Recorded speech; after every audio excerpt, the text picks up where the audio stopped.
Hey guys, I got a product recommendation for you here. You see this right here? This is attached with a 3M seal that goes all the way up the edge. 4 pieces, 2 on the front door, 2 on the back doors. What they do is there's a gap under here. It's a rain cover. What you can do with this is you can actually crack the window down a little bit. And what that allows you to do is ventilate your car so that if it's hot outside, if you're using in the front like one of these aluminum reflectors, you put that in the window, cuts your heat like normal. But what this does is this lets air flow through.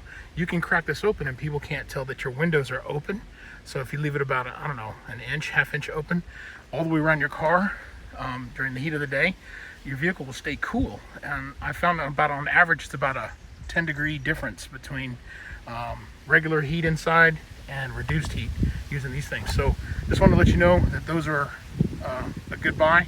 I recommend them, and if you just look in the link below, you'll find where you can find them. So good luck. They have them for all kinds of cars, 4 pieces. Thanks.